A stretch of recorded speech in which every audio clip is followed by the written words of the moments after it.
Johnny's Pico. Fade in. Exterior streets of Los Angeles, day. Sunlight shines on small single-family homes along a residential street in North Hollywood. Craig O'Neill, late 40s, a tall, perpetually irritated wise-ass, and Timmy O'Neill, early 40s, a shorter, socially awkward man-child, walk down the sidewalk.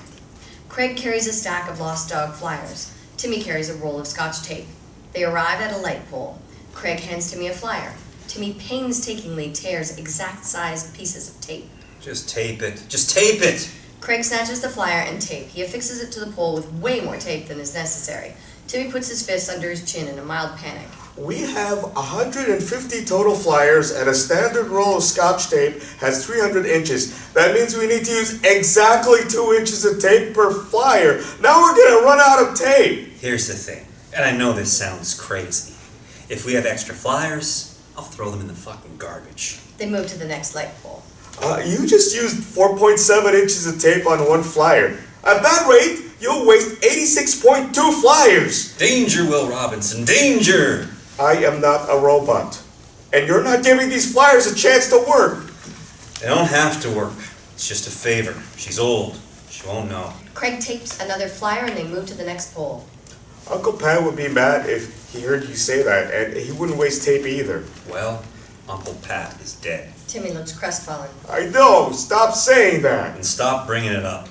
Craig tapes another flyer and they move to the next pole. I miss bowling with Uncle Pat. I miss you bowling with him too. Always gave me a chance to go out and do things with real adults. I'm an adult. Craig stops and looks at Timmy. He tapes a flyer and then walks away. Timmy follows. Hold on the flyer, displaying a photo of a Yorkshire Terrier being held by an old woman's arm. The back of the woman's hand has a tattoo of a heart. The flyer reads, Lost Dog, across the top. Dissolve 2, exterior streets of Los Angeles, later that same day. The same flyer, but the angle of the sun has changed. An off-screen woman brings her smartphone into the frame and snaps a photo of the flyer. The sound of a text message being sent. Check out the photo I just sent. The hand reaches up and rips the flyer down.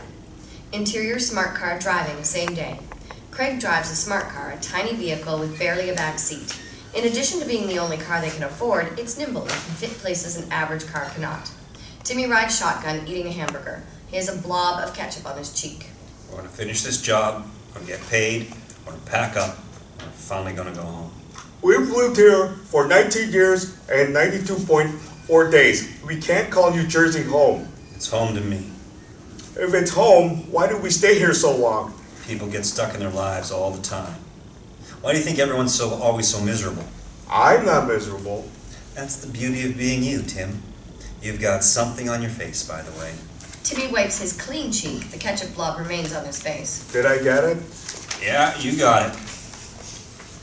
Are you sad because you're not as good at running the agency as Uncle Pat? We shouldn't be running a stupid detective agency in the first place. We just don't belong here. We belong in New Jersey? Why? Because we were born there? No, because I'm done with LA. The people are horrible. Everything about this place is horrible, except for the fucking weather. Statistically, San Diego has the best weather in the country. What the fuck does that have to do with anything? It's true. San Diego's average daily temperature is roughly the same as LA. However, San Diego has 322 days of sun, and LA has only 350 days of sun. But that doesn't factor in with the smog particulates. Just stop talking for a while. Craig turns on the radio. It's a traditional Mexican music station. He quickly cycles through 5 radio stations, all of them Spanish language or traffic reports. Craig punches the off button. Timmy perks up, looks in the tiny backseat of the smart car, and turns quickly to Craig. Can I talk again? Going to anyway. This is supposed to be a surveillance job, and we don't have the parabolic money. We're stopping at the office. They pull up in front of Exterior Shady Glen Assisted Living Facility in Santa Monica.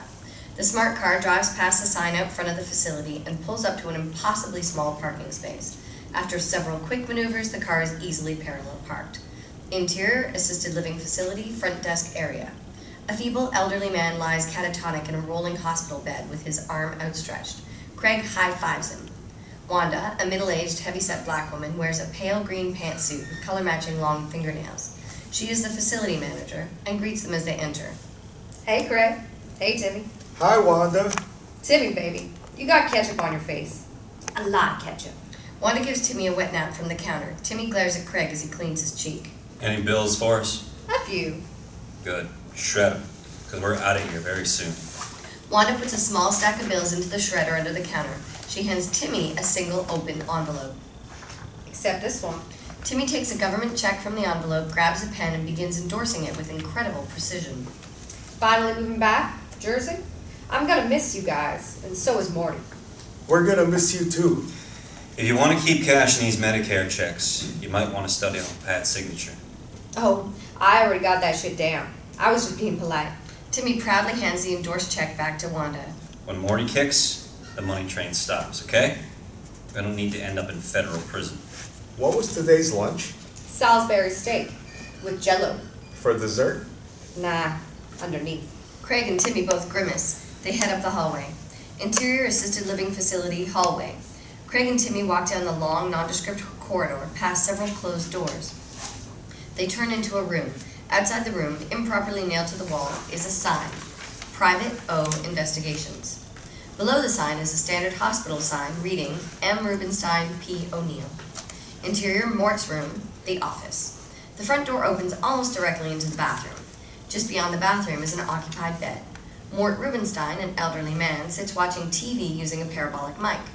Just beyond Mort's bed, where a roommate's bed would be located, sits a conference table with an urn in the center adjacent to a CENTCOM speakerphone.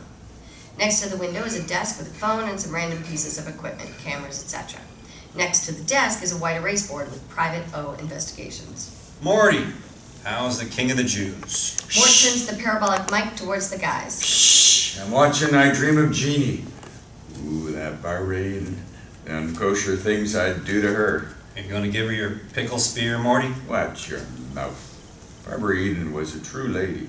A lady with a great rack. Amen. Genies were in lamps, not bottles. Is your mission to ruin everything? I feel bad that she has to serve her masters every whim. Yeah, you wouldn't want to hop blonde in a genie costume fulfilling your every desire.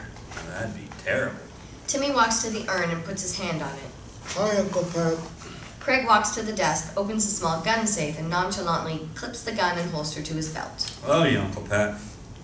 We're taking you back home to Jersey tomorrow. I don't think you need that for this job. It's not a matter of needing it.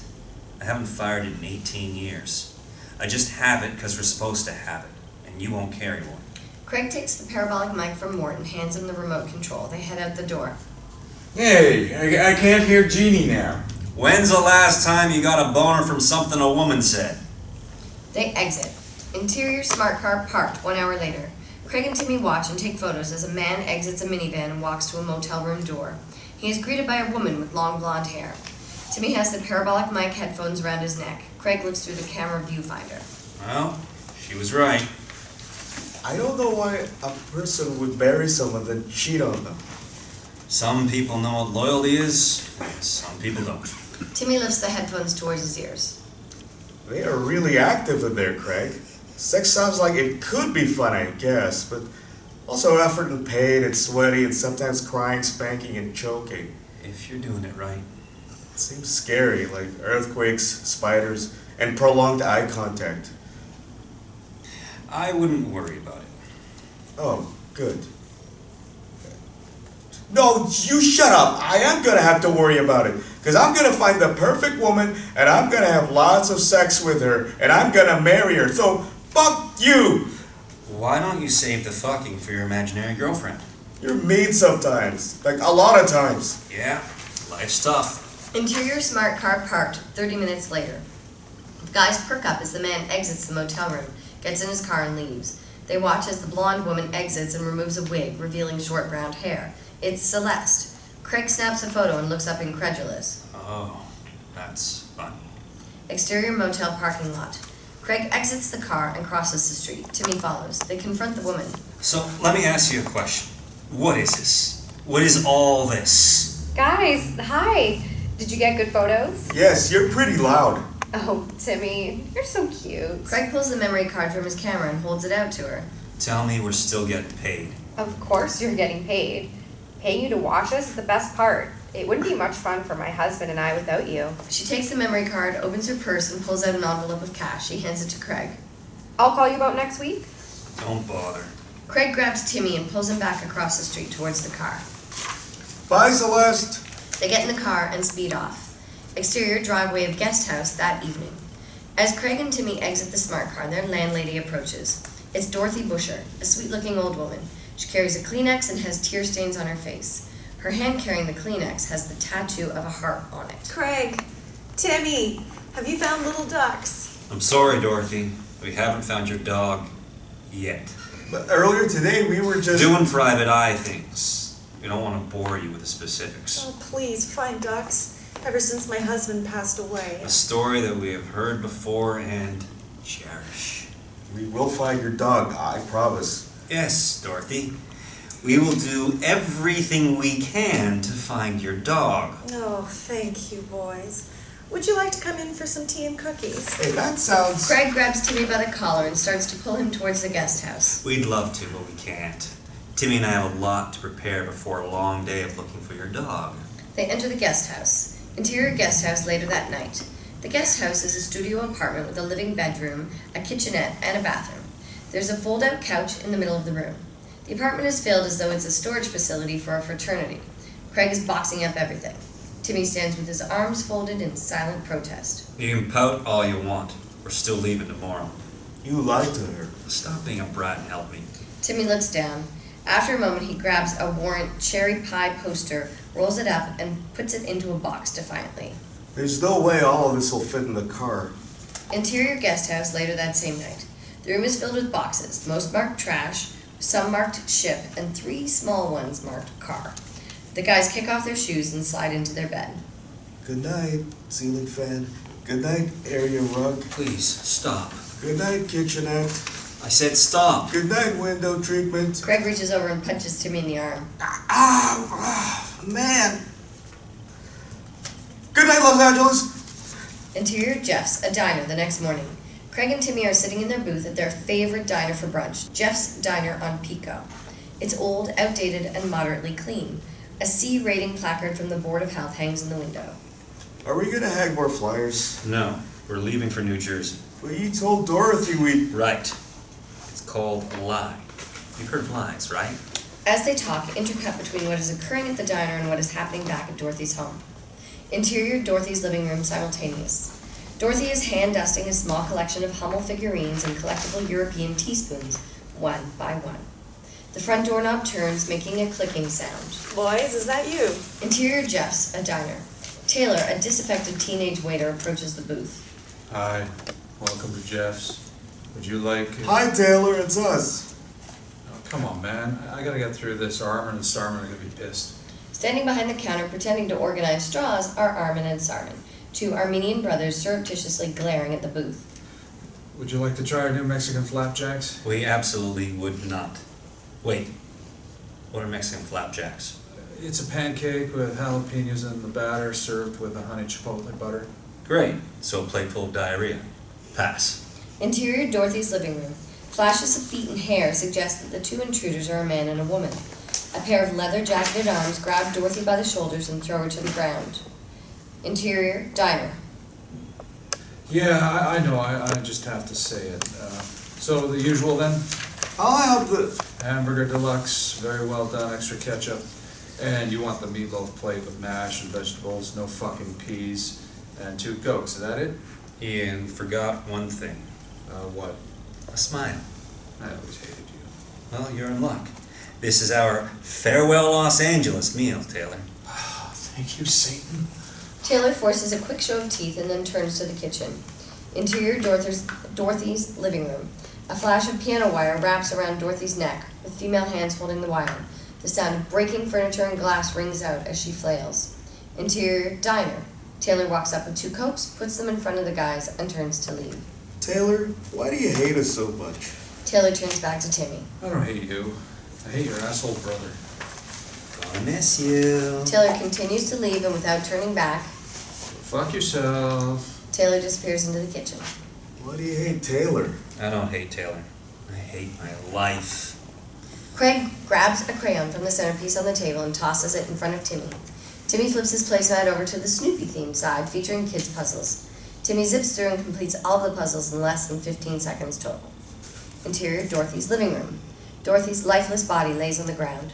Feet shuffle quickly into and out of frame as the sound of drywall being pierced and torn echoes. Why the fuck would she keep them? Why don't you ask her? Oh, wait. Too late. Interior diner. The food is on the table. Craig and Timmy are eating. As he eats, Timmy has moved on from the puzzles and is doing dollar figure calculations within the Snoopy outline. Okay, lunch will come to $26.98. Subtract that from the $800 Celeste paid us in cash yesterday, added to the $1,600 in the checking account, leaves us with $1,773 for the trip. Given current gas prices, highway gas mileage for the smart car, the average price of 3 nights at Motel 6 at equidistant stops along I-40, I-64, and I-95, the median cost of fast food value meals, that should leave us with approximately $62. Craig, what's the outside of the statistical margin of error? We could end up having to walk to Maryland. We're not going to have to walk from Maryland. We'll be fine. We won't be fine. That's a long walk. Relax.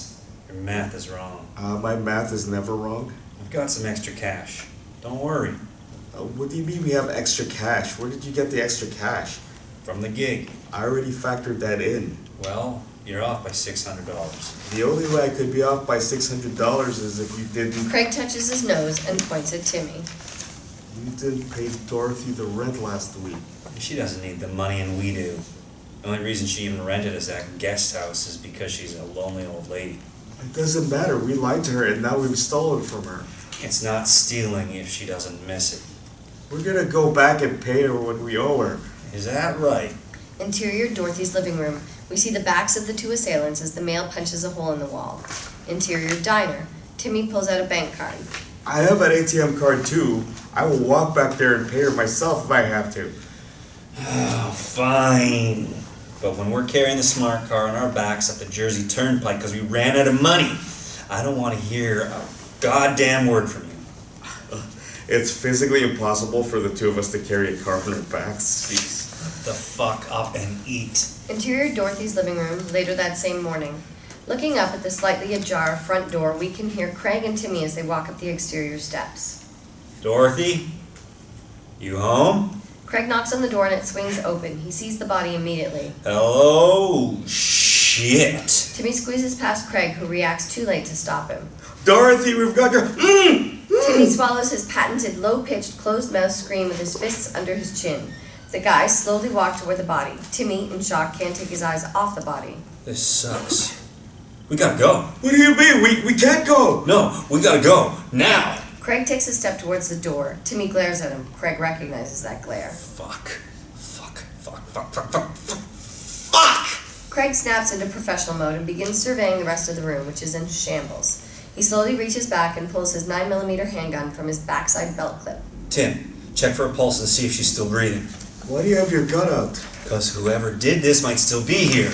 Timmy snaps out of his stupor. He moves to the body and takes out a pair of rubber gloves from his pocket. He puts on the gloves and checks for Dorothy's pulse. Craig takes out his cell phone and dials 911 as he searches the house, gun first. He traces the broken drywall with the barrel of his gun. 911, what is your emergency? This is Craig O'Neill of Private O Investigations. I need to report a break-in. Craig looks at Timmy. Timmy sadly shakes his head. And homicide.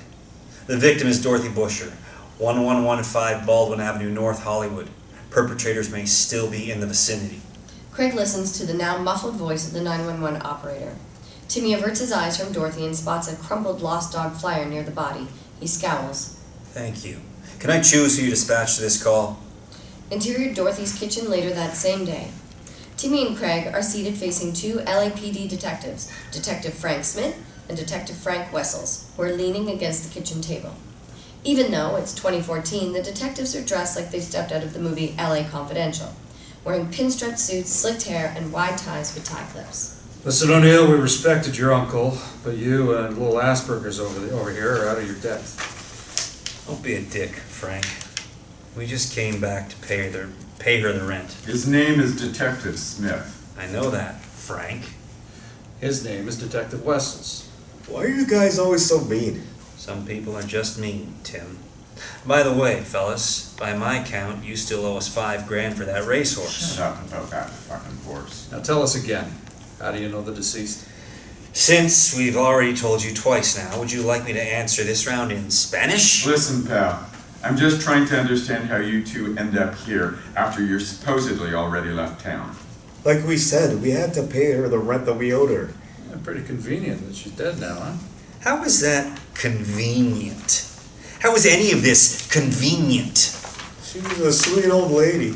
She was a friend and a good landlord, and we just wanted to pay her what we owed her. And explain this again. Detective Wessels holds up a clear plastic evidence bag with a crumpled lost dog flyer in it. Jesus Christ! It's a flyer for her missing dog, which we were trying to find with our clearly crackerjack private detective work. But she didn't know we were putting up the flyers. Maybe she saw it up somewhere. Or maybe whoever killed her saw it up somewhere. Easy there, Matlock. We'll do the police work here. Matlock was a lawyer. Shut up. As far as we're concerned, you're both persons of interest in this case. Yeah. So why don't you tell us why there's so many holes in these walls? You mean like the holes you put in the poor horse, costing us a significant finder's fee? You know what? Fuck that horse. Office manager or whatever it's called. Administrative assistant. What? That was the horse's name. That's a dumb shit name.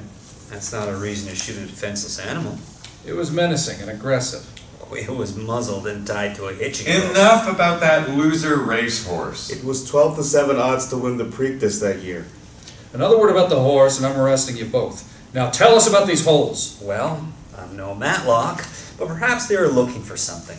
The detectives rise up aggressively until sudden commotion in the living room distracts everyone's attention. Oh, God.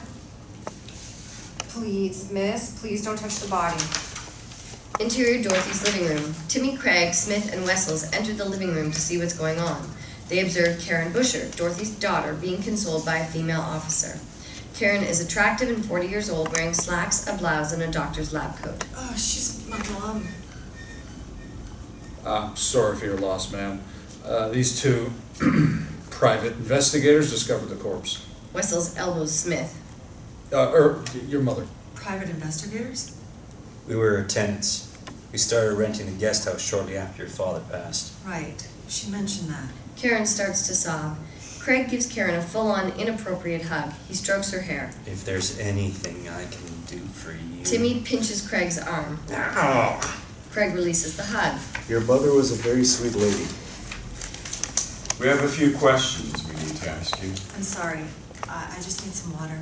Karen exits to the kitchen. Detectives, we'd like to do whatever we can to help. Then stay the fuck out of our way. What? And let you two drag this out, making it even worse for Mrs. Busher in there? You know what? We're releasing you as persons of interest. Why don't you go running back home to Mommy? Or maybe we're going to stick around and figure out what happened to our friend. I've always wanted a legitimate reason to arrest you, so just try snooping around our case. You two do have an illustrious history of screwing things up. Not to shoot dead horse or anything. Smith lunges at Craig. Wessels holds him back. Take it easy, Frank. They'll give us a legitimate reason to kick his ass soon enough. Craig and Timmy turn to leave. All right, Tim. Let's saddle up. Interior Mort's room, the office, later that night. Mort is laying in bed watching old episodes of F Troop, using the old parabolic mic to hear it better. On either side of Mort's bed, Craig and Timmy are preparing the chairs in which they will sleep. They settle into their chairs and use bath towels as their blankets. Try to get some rest. We got a lot of work ahead of us. We got Dorothy killed. Oh. Who she was got her killed. She was such a sweet old lady. Look at the way they killed her. Piano wire? Revenge killing, for sure. Revenge for what? I have no idea. Yeah. You really want to beat the Franks, don't you? You should too. Why? Because they're douchebags. And they don't respect us. I guess. You know what? Fuck guessing. We're good detectives. When we actually try, we're real goddamn good. But you don't like to try. That's been my fault. If you trust Roscoe P. Coltrane and Barney Fife to solve this, I'm doing this for us. And for the hot daughter. Karen?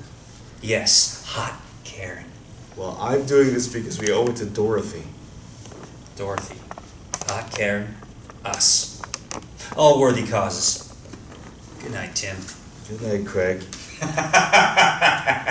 That's no medicine, man. That's Milton Berle. Interior, the H Hotel, room 1113, the next morning. A man and a woman lie in bed, post-coitus. The woman lays across the man, her long, dyed jet black hair somehow familiar. She is Maggie Kane, 30s, very fit and gorgeous, but in a street kind of way. She speaks with a moderate Boston accent. The man is Bartley Kane, blonde, late 20s, muscular, and gruff yet handsome. He speaks with a thick Boston accent. Kane gets up. He reaches into his bag next to the bed and pulls out a leather pouch. From the pouch, he removes a coiled piano wire tool with handmade wooden grips. Kane walks naked to the bathroom, steps into the shower, and begins to wash the blood from the piano wire. The running water causes Maggie to stir.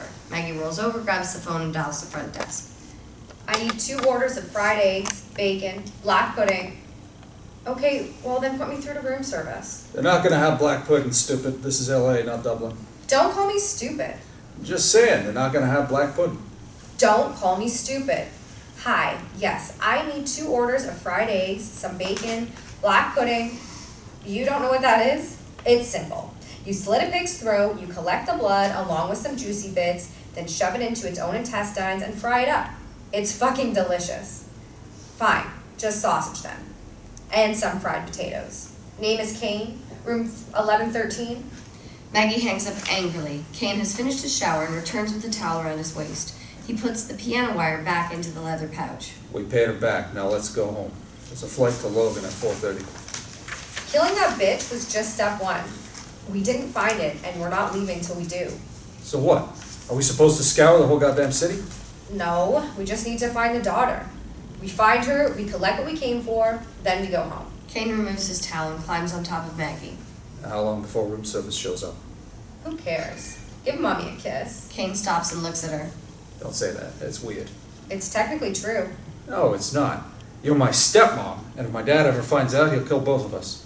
Well, you better fuck me hot, or I'm gonna tell your daddy on you. She sticks her tongue out playfully. Kane advances. They kiss deeply.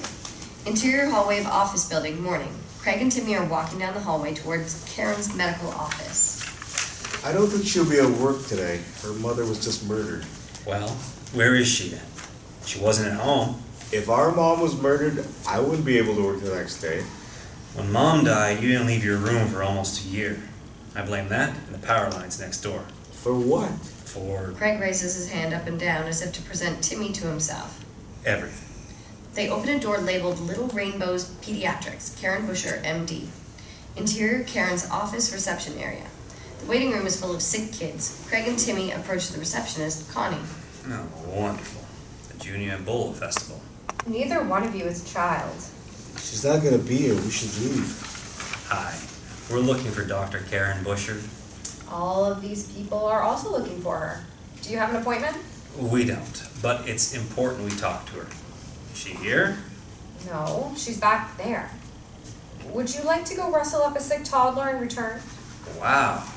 You're determined to make this super difficult, aren't you? Connie. Timmy pulls his private eye badge from his pocket. I'm sorry, my brother's a jerk. Craig turns and gives Timmy a smirking glare. We're private investigators, and we really need to speak with Dr. Busher. It's regarding her mother's incredibly brutal murder yesterday afternoon. Connie looks at Timmy with a blank and somewhat frightened stare. Craig gestures with his hand up and down Timmy once more. Interior Karen's exam room. The room is decorated with cartoons of animals in the jungle. A monkey is saying, "Get out and play." An elephant eating a piece of cake is saying, "I'd be skinnier if I ate more vegetables." And a bespectacled owl is saying, "Who thinks learning is fun? This guy." The only non-child themed decorations are framed copies of Karen's diplomas. Timmy and Craig are seated on the exam table atop the disposable white paper sheet. Karen is seated on her doctor's stool across from them. Karen reaches for a tissue. The box is empty. She throws it in the trash and begins looking for a new box in the cabinet. I don't want to talk about this. I totally understand. But you're kind of going to have to if we're going to figure out who did it. Wait, who are you again? Aren't the police handling this? Timmy holds up his badge. We're private investigators, fully licensed by the state of... Craig pushes Timmy's hand down. Are you in love with your badge today? Put that thing away. We are, in fact, private investigators. We knew your mother. She was my friend. And we have more faith in the monkey, elephant, and owl solving the case before those two jackass detectives. Karen stops her search, frustrated. I know we have extra tissues somewhere. Timmy reaches into his pocket and pulls 3 travel packets of tissues. He offers them to Karen, then realizes one is already open and pulls that one away. Karen takes a packet. Thank you. Sorry, I didn't know you were looking for tissues. I always have tissues and lozenges. Would you like a Ludens? Craig glares at Timmy. No, thank you. This is all so awful. Why would someone... Karen turns away and begins to sob. Timmy awkwardly reaches his hand towards her. Craig smacks Timmy's arm down, hops up from the table, and embraces Karen. Whoever did this isn't going to get away with it. Promise. She continues to cry on Craig's shoulder. Timmy looks away awkwardly until he spots Karen's diploma on the wall. What did you say your father did for a living? Karen picks her head up and looks at Timmy queerly. Craig glares at him. I didn't. Oh, well, what did your father do for a living? He ran a carpet cleaning business, mostly, and other odd jobs here and there. And Dorothy? Karen pulls away from Craig. Stay-at-home mom. Why? I apologize for my brother. Timmy hops off the table and walks over to the diploma. He doesn't pick up on social cues like, a woman openly weeping. What was the dollar value of your scholarship to Stanford? As you can see, he doesn't always pick up on verbal cues either. What are you getting at? Undergraduate tuition at Stanford from 1993 to 1997 was roughly $28,000 per year. It's a lot of shag carpets. I don't think I like what you're implying. Nobody's implying anything. We're just learning as much as we can, even if my brother's a complete weirdo. I've got a lot of sick kids waiting for me. You have to know this wasn't some random botched robbery or a case of wrong place, wrong time. If you'll excuse me. Karen opens the exam room door. I have a few more questions. Relax, Rain Man. Craig pulls out a business card and hands it to Karen. We're really very sorry for your loss. We'll be in touch. Craig exits. Timmy follows Craig out the door, but stops and makes eye contact with Karen for the first time. We owe it to Dorothy. He exits. Exterior, Dorothy's front yard later that evening. A fat, middle-aged cop sits in a parked police car on the street in front of Dorothy's house. He's singing Roar by Katy Perry at full volume with the windows up. Timmy and Craig cruise by, turn the corner, and proceed to the alley behind the house. Exterior, alleyway behind Dorothy's house, dusk. A second cop car is parked in the alley. Inside, a younger cop is sitting watching porn on his smartphone while vigorously masturbating. Craig and Timmy walk right past without the cop looking up.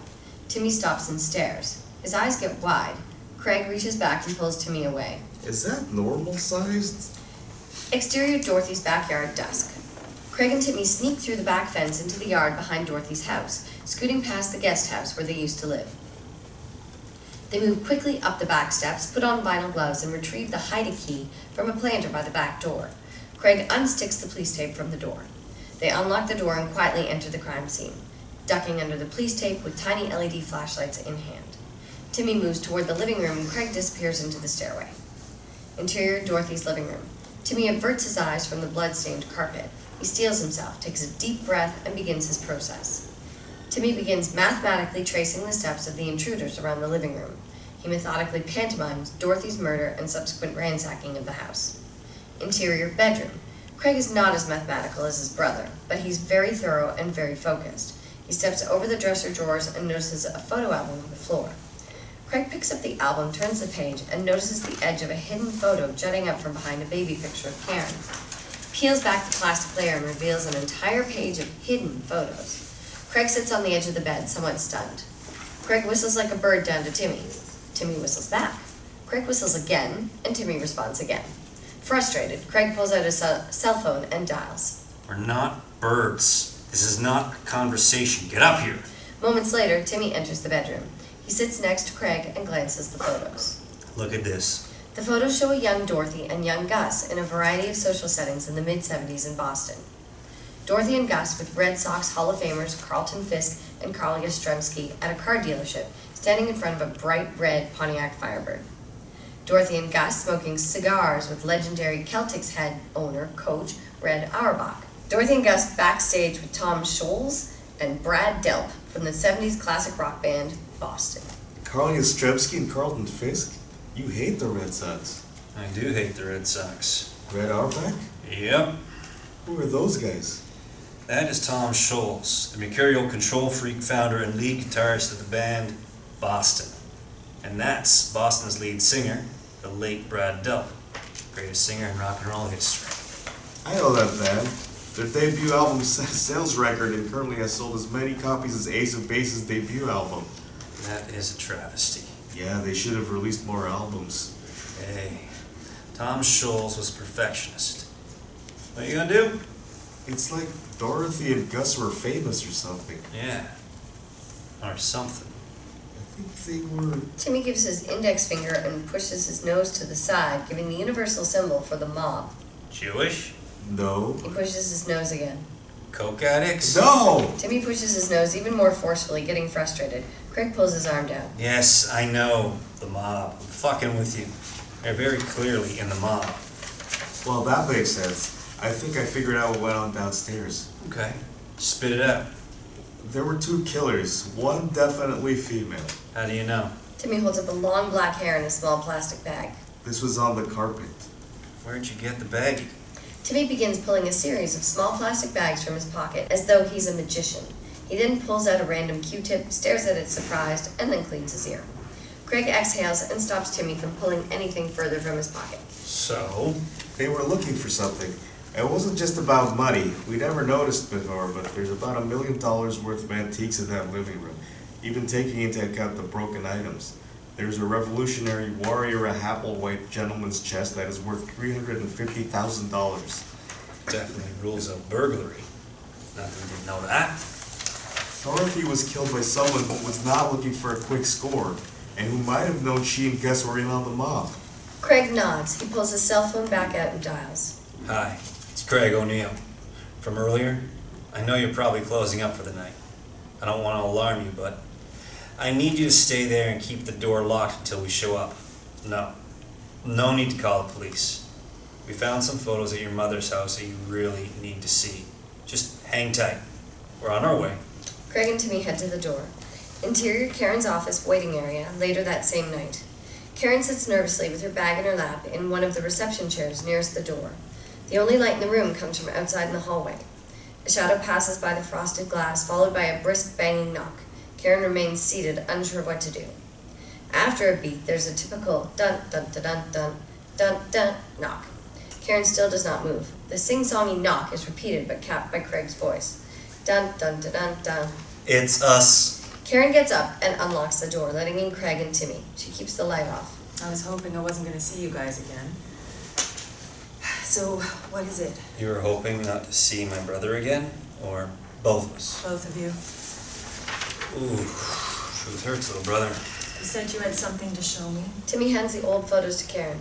You should have told us your father was in the mafia. Karen looks through the photos. She gently touches the images of her mother and father. That's not something you bring up in casual conversation. It wasn't really casual conversation. It was more of an... Don't get me wrong, I definitely enjoyed it. But it was certainly more of an interrogation. Can I keep these? We're not giving them to the cops, so sure. You should have said something. We can talk about all this later. Right now, we should probably get the fuck out of here. All three of them slip out the door into the hallway. Interior office building hallway, night. Karen locks the office door behind them.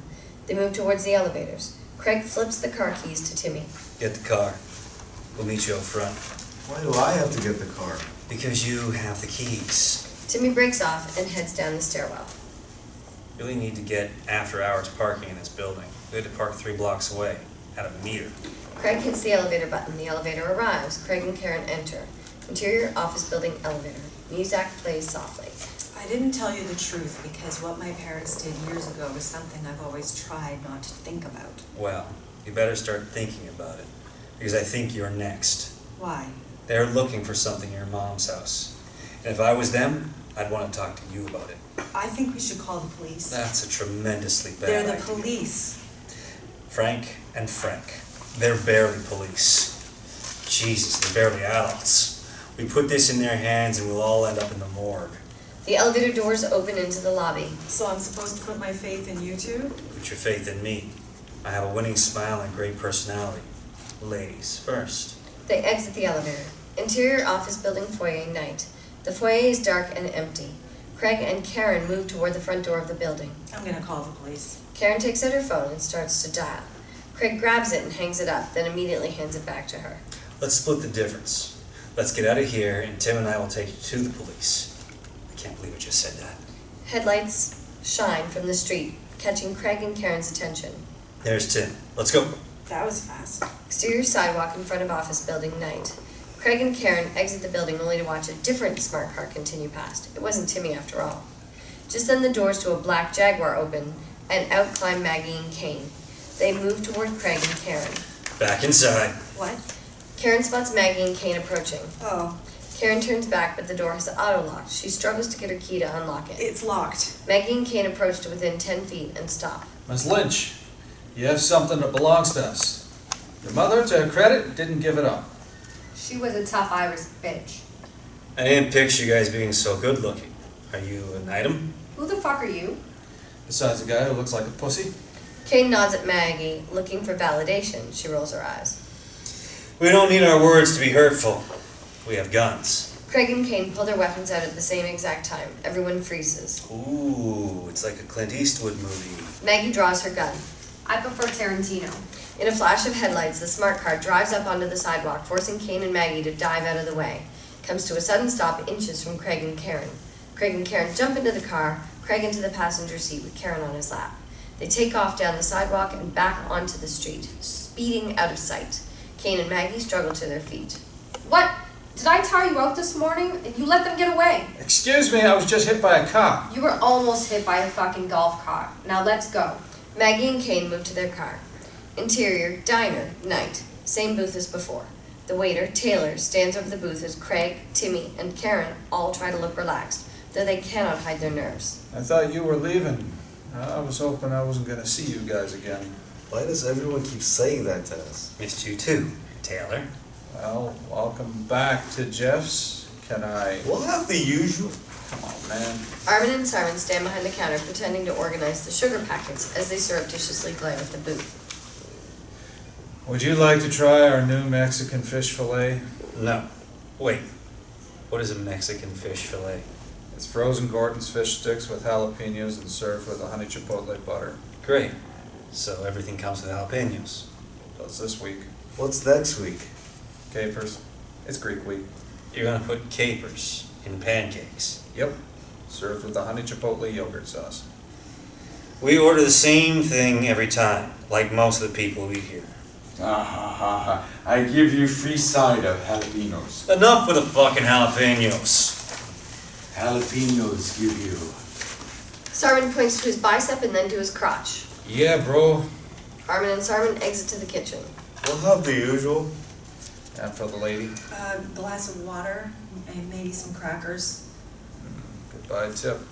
Taylor turns and begins to leave. Best waiter ever. I still hate you. Taylor disappears into the kitchen. You're the daughter of Dottie and Angus Lynch. The Southie Hitch. Now that you too have drawn the ire of the Irish mob, care to fill us in on what you do know? Well, I figured it out when I was in middle school. Flashback.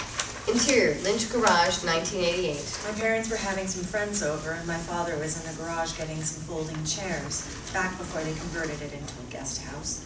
A young Karen stands by the side entrance to the garage. She watches as Gus pulls a fistful of $100 bills from an old suitcase with a combination lock on it. He puts a small machine gun back into the suitcase and closes it. Gus turns, spots young Karen, and stuffs the money in his pocket. I came to help with the chairs. You gonna help me with your big muscles? Gus begins tickling her. She giggles. Exterior front yard of the Busher family home, 1988. Gus walks to the end of the driveway and scans the block methodically. And that's when I noticed lots of little things, like how he'd scan the street every time we left the house. Young Dorothy and Karen catch up to him at the end of the driveway. Interior local LA pizza place, 1988. Gus, Dorothy, and young Karen enter the dining area of the pizza place. Or how we always sat against the wall when we went out to eat, never by the window. Young Karen goes to sit by the window. Gus beckons her over to the back corner. End flashback. Interior diner. So if your dad was the Southie Hitch, then those two on the sidewalk are from the Kane crime family? I've heard that name before, but I can't be sure. Timmy is reading Wikipedia articles on his phone. They're definitely the Kanes, and your father was definitely their banker. Are they still hung up on money that was stolen 40 plus years ago? Well, if Wikipedia is accurate, and it's only accurate 93.7% of the time, it was $10 million. The Lynches disappeared in 1976. Wow, that's a significant amount of money, especially back then. But that's not all. My mother, after my father passed, gave me a key. I don't know what it opens, but it's probably what they're looking for. Craig shoots a look at Timmy. Can we eat first? Might as well. Hate to die on an empty stomach. Interior rental Jaguar later that night. Kane is driving, Maggie rides shotgun. Their eyes scan the sidewalks and side streets as they drive. You should have shot them both right there on the street. Yeah, that would help us find the money in the box. Just shoot them in the middle of the city street. Yeah, good call. The center console of the car lights up as a phone rings over the car speakers via Bluetooth. The screen reads, "Incoming call, King." Maggie glares at Kane and answers the call. The voice on the other end of the phone is King Kane, the elderly patriarch of the Kane crime family. He speaks with a gravelly South Boston accent. Tell me she's dead, you have my shit, and you're on the way home. Hey, Pop, we were just... Jesus, what's that noise? Yeah, we're driving. It's the Bluetooth. The what? Bluetooth. Wait, you're driving? You're not supposed to talk on the cell phone. Cops look out for that shit. It's hands-free through the Bluetooth. The blue what? It's through the car, Pop. I'm talking to you through the car. Silence. Put your goddamn stepmother on. Kane winces at the word stepmother. Yeah, she's here, Pop. Right. Then fucking put her on. Baby, I can hear you. You left me talking to him this long? When I call you, I talk to you. He said dumb shit. You're on speakerphone. So what? Now tell me everything's taken care of. We're half done. She's dead, but So it wasn't at her house? no. But they have a daughter. A daughter. Creep. Yeah, we found her, but then we lost her. Let me guess. Yeah, it wasn't my fault. I had to drop on her, but this pussy she was with had a gun. Maybe he was a boyfriend. We're on it, baby. We'll call you when it's in hand. Good. If this daughter or her fucking babysitter beat you to it, we're sunk. Make it quick. I miss you. When I get home, you can put it anywhere you want. Kane glares at her in disgust. I know exactly where I'm going to put it.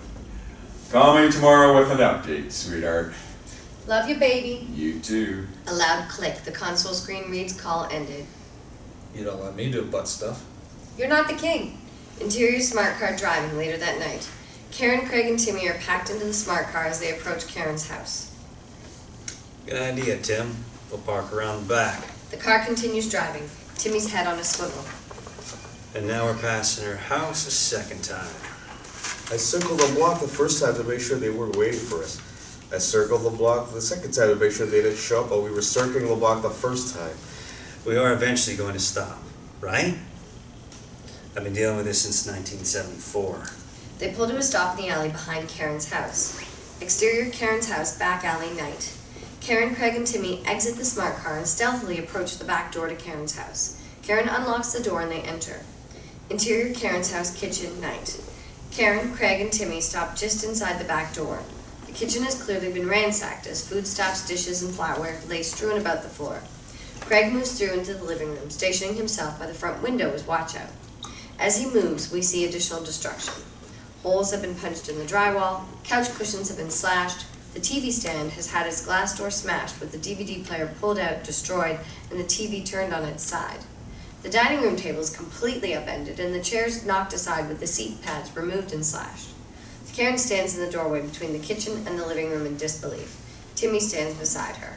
Yep, untouched. Karen maneuvers through a mess in the kitchen to the spice rack on the wall. She surveys the spice jars, stops on the jar labeled ground cloves. She picks it up. Ground cloves? That seems gross. I bet it's gross. It's not gross in an Easter ham or an Irish stew. Add a bay leaf to the stew and you've got a homemade masterpiece. Karen opens the jar and gives Timmy a whiff. Oh, that was right. It's gross. I prefer ketchup. So you're a condiment man. I guess. I'm a condiment man. Huh.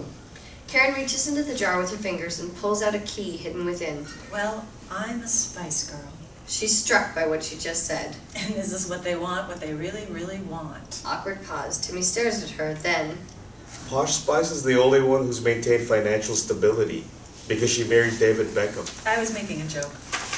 I know, I got it. Interior Karen's house living room moments later.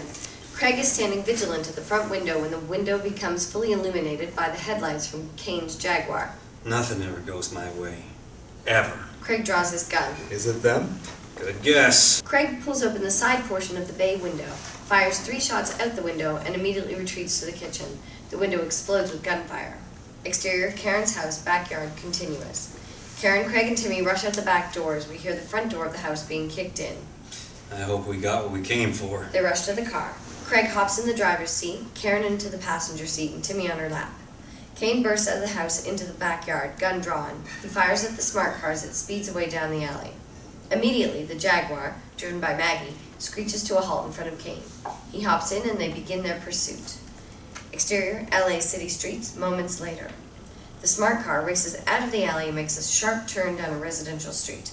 The Jaguar is in hot pursuit and gaining ground. Kane leans out the window. He fires his gun repeatedly at the smart car. Interior, smart car driving, continuous. Craig feverishly steers the car. Timmy squirms uncomfortably on Karen's lap as he sees the Canes gain ground out the back window. Craig holds his gun out to Timmy. Tim, you gotta shoot back. We gotta get them off us. Timmy stares at Craig's gun, extending his palm to push it away. I can't. You can and you will. Shoot back or we're fucking dead. Karen rolls down the passenger window. Please shoot back. Shoot! Shoot! Shoot! Timmy reluctantly takes the gun. Fine. Timmy sticks his arm out the window, closes his eyes, and fires 2 shots straight sideways. Great. Now at them, not the neighbors. Timmy shifts on Karen's lap, leans out the window, and fires 3 shots at the Canes. Interior rental Jaguar, driving, night. A bullet pierces the windshield and grazes Kane's leather jacket. He puts his fingers through the bullet hole in the shoulder of his jacket. There's no blood. What the? Oh, my mom got me this. Stop being a bitch and kill them. Kane glares at her and resumes firing. Exterior, LA city streets, continuous. The smart car dodges and weaves, pulling up onto the sidewalk, forcing pedestrians to drive out of the way. It's the only way they can keep from being overtaken by the Jaguar. Police sirens are heard in the distance and getting louder. The smart car cuts between cars and turns down an incredibly narrow alleyway that leads toward the beach in Venice. The sides of the car scrape the alley fences. The Jaguar drives up on the curb, but it cannot fit down the alley. Maggie and Kane jump out of the car and fire at the smart car as it speeds away. Kane turns and punches the hood of the car. It hurts his hand. Shit. The police sirens get louder. Maggie and Kane jump back into the Jaguar and peel off. Interior, Mort's room, the office, later that night. Karen, Craig, and Timmy sneak into a mostly darkened room. Mort is asleep, mouth agape with the TV tuned to an episode of Hogan's Heroes. Why are we in a retirement home? Welcome to the headquarters of Private O Investigations. May I offer you this rolled up hand towel as a pillow? Do I have any other options? You could cuddle with Mort. I'll take the towel. Good thinking. Mort has catastrophic nocturnal flatulence. That's why his bed's directly under the vent. Good to know. Craig and Timmy eschew the chairs and lay on the floor near Karen. Craig reaches up and turns off the TV. They flip their cell phones over, and the room goes completely dark. A short, soft fart pierces the silence. See? Actually, that was me. Apologies to the lady. There's a moment of awkward silence. Then an enormously loud fart reverberates through the room. That was Mort. Interior, Mort's room, the office, next morning. Mort is awake watching reruns of Starsky and Hutch. Karen, Craig, and Timmy are sitting around their office table. Karen and Craig sip coffee from tiny styrofoam cups. Timmy is eating a mini muffin and drinking orange juice from a plastic peel-back lid container with a straw, like you would find at a hospital. The key sits on a napkin in the middle of the table next to the urn with Uncle Pat's ashes. That's the thing, she never said what it was for. And you didn't ask? Of course I asked, but it was the day after my father's funeral. Speaking of funerals, why are you using an urn as a centerpiece? That's Uncle Pat, by the way. Uncle Pat, this is Karen. Karen, this is Uncle Pat. Hi, Uncle Pat. Timmy reaches out and gently strokes the urn. Craig pulls Timmy's hand away. Just tell me what the key opens. It's insurance against the Kane family. But I don't know what it is or where it is. What are we talking about? Cash? Information? Where the bodies are buried? I said I don't know. My parents were gangsters. They weren't going to tell their daughter the gory details. Craig grabs the key and stands. Listen, you need to tell us everything, so we don't end up dead. Where is it? I don't know. Are you deaf? I'm not sure you realize how much real fucking danger we are in. You remember them shooting at us? You remember them strangling your mother? You remember that? Karen turns away, begins to tear up. Fuck you. She said she doesn't know. Yeah, I've heard that a number of times now. Here's the problem. She does know. Karen turns and glares at Craig. Here's something I do know. You're an ass. Give me my key back. You guys need to trust each other more.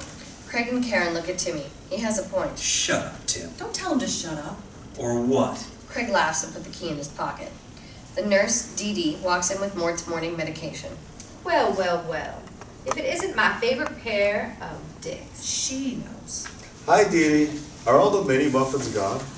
There's a few carrot cake, but there's no more banana nut. Except for this last one. Dee Dee pulls the mini muffin from her coat pocket and hands it to Timmy. His face lights up. Thank you, Dee Dee. Of course, baby. All right, Mort, time for your meds. The nurse hands Mort a tiny cup of pills and a glass of water. No, no, no. I don't want to take the pink ones anymore. Doc has me on the blue ones now.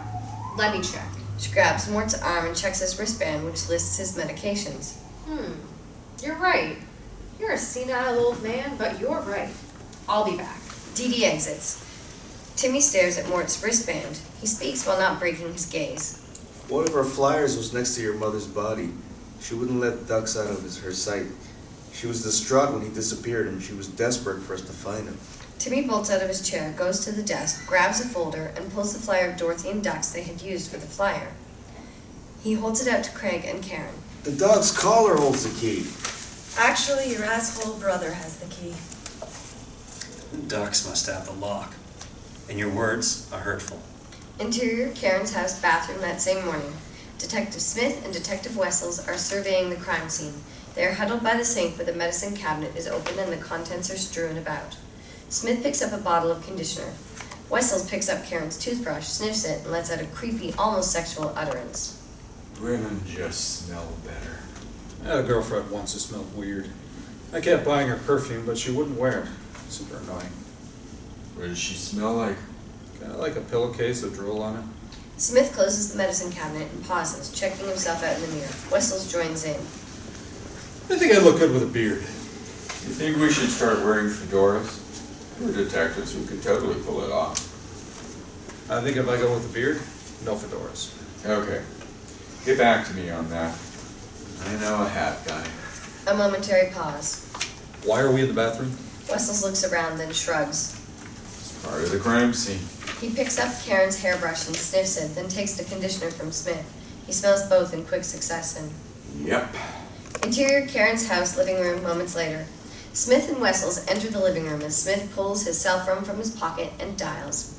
The crime scene forensics unit is bagging up shell casings, mapping bullet holes, and taping off the scene.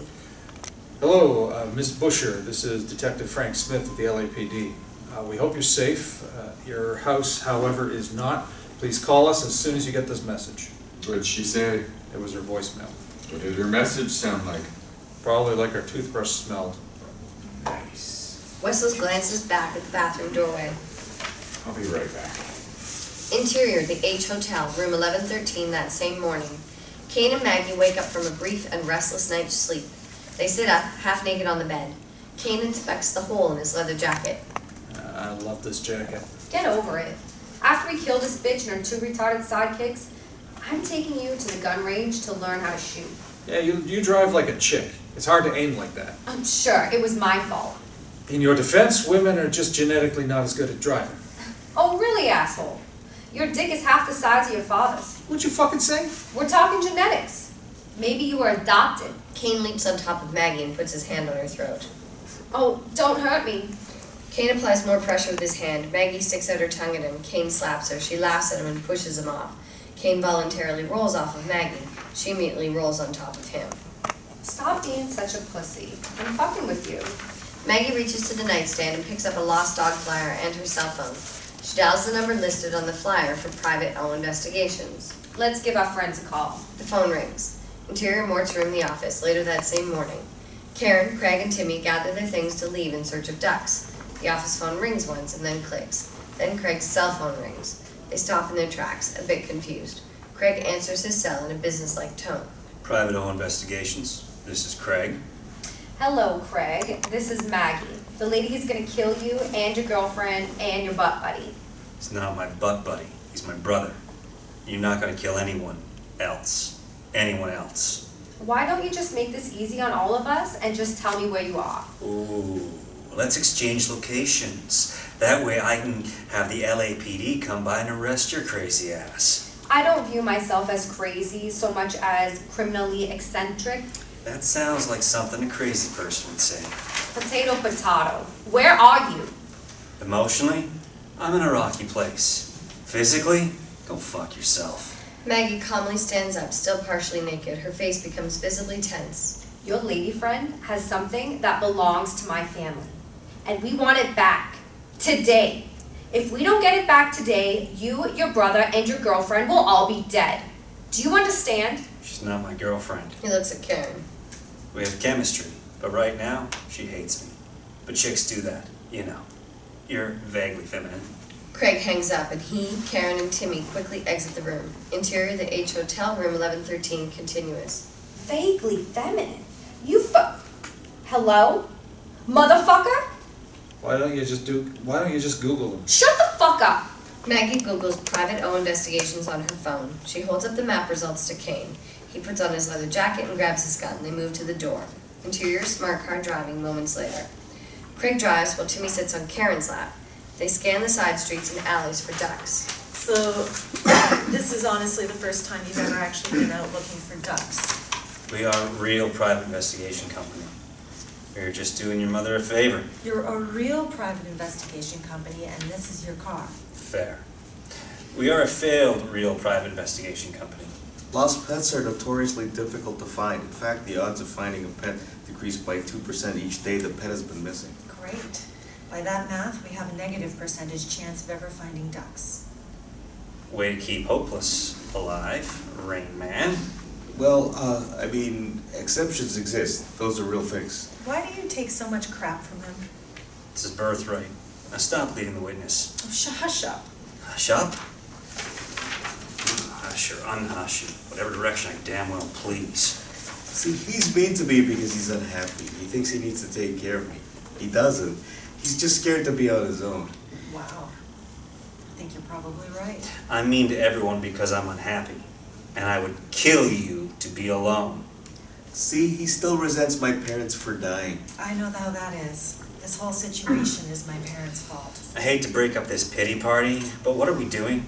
Am I literally driving around LA looking for a little brown dog? 12 million people live here. Yes, that's what you're doing. So I'm just supposed to sit here and listen to your bullshit commentary? We could all be dead right now because of your family, and instead you're focused on why my weirdo outcast brother is better than me? Fuck off, lady. That's it. Pull over. Fine. Craig pulls to the side of the road. Timmy exits the car, followed by Karen. I think I've had enough of your bullying. Timmy climbs back into the car. What are you doing? He's my brother. You don't have to stay with him. Yes, I do. Why? Because he's my brother. I belong with... Timmy has an epiphany. Get back in the car! What? Get back in the car. I know where we can find ducks. Craig snaps into business mode. Do what he says. Where to? Karen begrudgingly climbs back in the car. They speed off. Interior assisted living facility that same morning. The sliding glass front doors open, and two sets of feet enter. One set wears jeans and combat boots, the other wears knee-high laced-up leather boots. The camera follows the feet as they walk past a gurney with an outstretched arm. A male hand drops into frame to give it a low 5, only to pull away in an obvious fake-out. They pass the front desk. Amidst general commotion, a single voice calls out. The feet continue at regular pace. If you didn't text her, let me see your phone. Hold up. Excuse me, you Rajesh Patel's kids? Yep. The feet enter the elevator. He's in room... Let me see your damn phone. Damn, woman, I'm trying to work. Shit. Thanks. The elevator door closes. Interior assisted living facility, 3rd floor, continuous. The elevator door opens. Maggie and Kane finish twisting silencers onto their guns.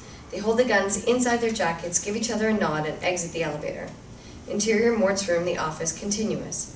Maggie and Kane fill the doorway. Maggie cross-references the room number, 33, on the door with the suite number from the Google listing on her phone. This is sad. This is really sad. Mort is sitting in bed watching reruns of Barney Miller. Kane enters the room. He looks around. They're gone. Mort is still unaware anyone else is in the room. Mort laughs at a line from the TV show. Maggie walks past him and pulls open the curtain to reveal the Private O investigation sign, desk, and table. It's not sad. It's pathetic. And funny.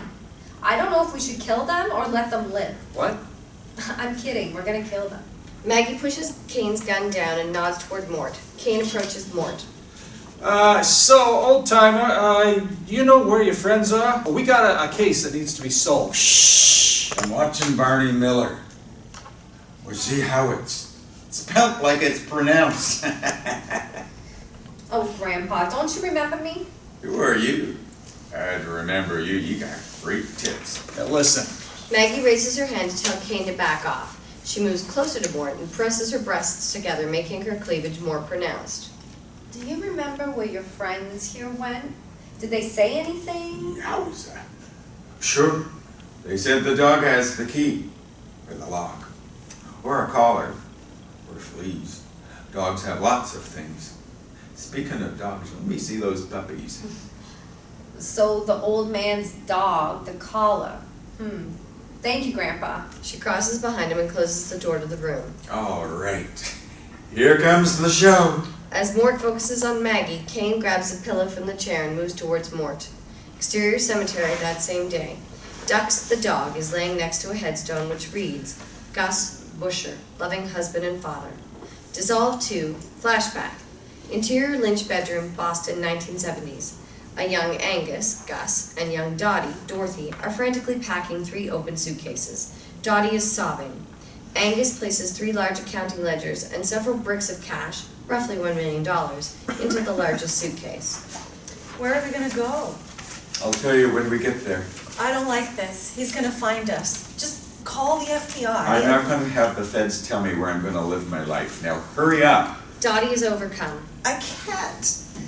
We can't spend the rest of our lives running. It's too much. What's going on with you? Dottie looks at him, tears in her eyes. I'm pregnant. Angus melts. He embraces her, pulling her in tight. We're going to be okay. I promise. He takes her face in his hands and kisses her sweetly. Now, let's get moving. Reassured, Dottie resumes packing. Dissolve 2, exterior cemetery, day continuous. The smart car pulls up alongside the nearest cemetery access road. The passenger door flies open as Karen leaps out of the car. Dux! Come here, boy. You're right. Loyalty. Dux picks his head up, sees Karen, and immediately runs to her. He leaps into her arms as she bends down to receive him. It's a warm reunion. Interior Mort's room, the office, 15 minutes earlier. Mort lies lifeless, a pillow covering his face. Maggie stands by the table, playing with the urn. Kane sits on the edge of Mort's bed. So we have to find a random dog in a city of 12 million people. Where the fuck do we start? Maggie looks down at the urn. It's the Hitch's dog, right? Let's start at the end. She puts down the urn and they head to the door.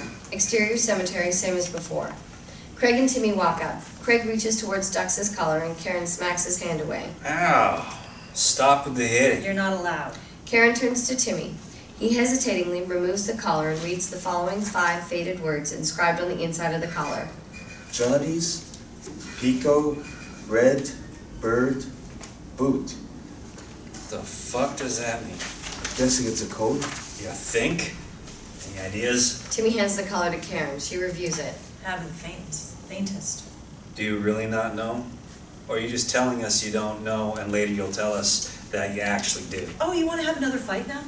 Yes. I want to have another fight now. I don't owe you anything. Except for that whole saving your life thing. I didn't ask for your help. We were gonna leave. We've got targets on our backs now because of you and your fucked up family. Okay, maybe we can all The just... loud sound of an engine startles Dux and he jumps down to guard Gus's headstone.